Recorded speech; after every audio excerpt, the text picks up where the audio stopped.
Assalamualaikum warahmatullahi wabarakatuh. Kami dari kelompok 13 dari TPP 28 akan memperkenalkan alat kami, yaitu generator listrik sederhana dengan penerapan induksi elektromagnetik.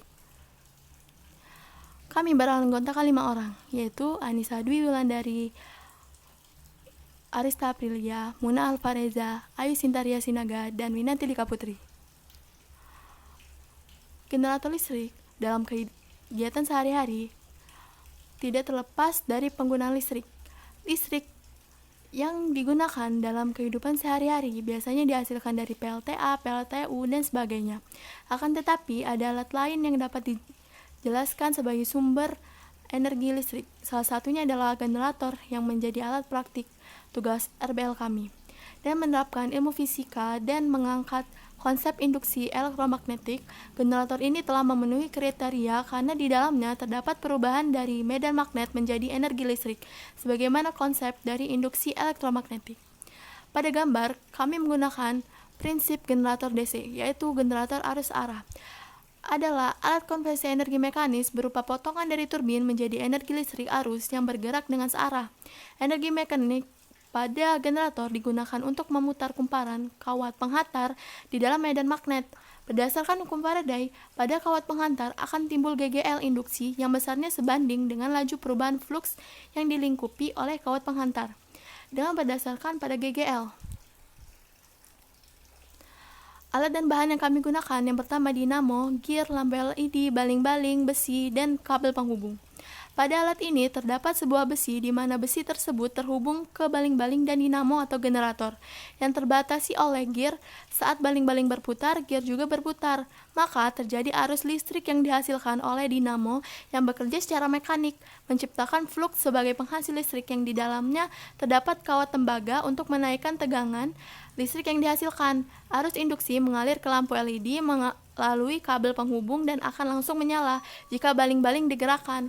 Pada alat peraga yang kami buat, alat ini menerapkan prinsip dasar hukum Faraday, di mana perubahan arah penyebaran medan magnet dalam kumparan tegak lurus dan menimbulkan arus listrik dengan syarat harus ada flux.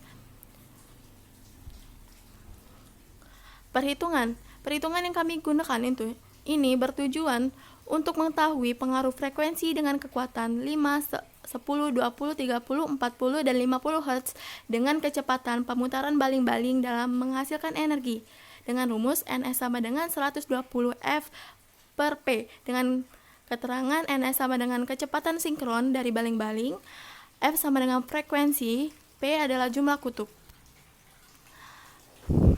Diketahui kutub pada dinamo kita berjumlah 2 kutub. Pada frekuensi 5 Hz dihasilkan 300 rpm. Pada frekuensi 10 Hz dihasilkan 600 rpm. Pada frekuensi 20 Hz dihasilkan 1200 rpm. Pada frekuensi 30 Hz dihasilkan 1800 rpm. Pada frekuensi 40 Hz dihasilkan 2400 rpm. Dan pada frekuensi 50 Hz dihasilkan 3000 rpm. Analisis yang dapat kami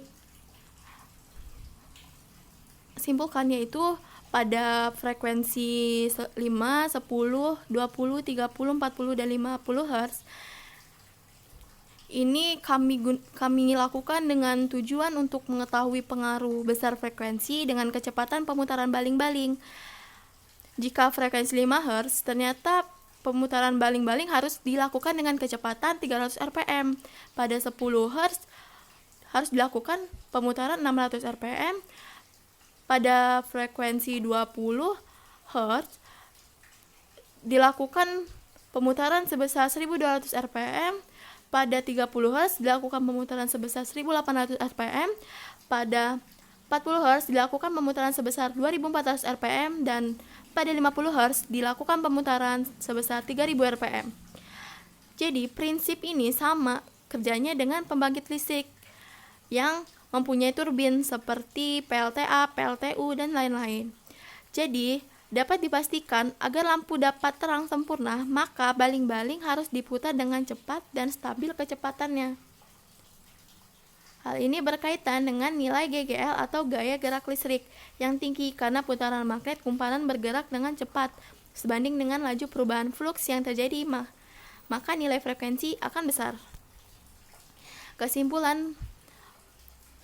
Dapat ditarik kesimpulan, yaitu berdasarkan hasil perhitungan kami, nilai frekuensi berbanding lurus dengan laju kecepatan turbin, sehingga agar lampu terang menyala dengan baik, maka laju turbin harus cepat, sehingga nilai GGL tinggi sebanding dengan fluks listrik yang dihasilkan.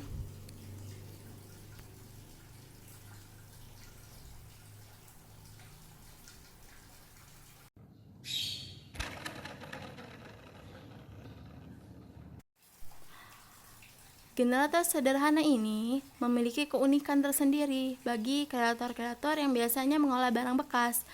Jadi, alat ini merupakan gabungan dari beberapa barang bekas yang berasal dari mainan, alat kerja, alat elektronik, mebel, dan lain-lain, yang dirangkai dengan sedemikian rupa sehingga menghasilkan alat yang jika dikembangkan memiliki nilai usaha dan ekonomi di pasaran.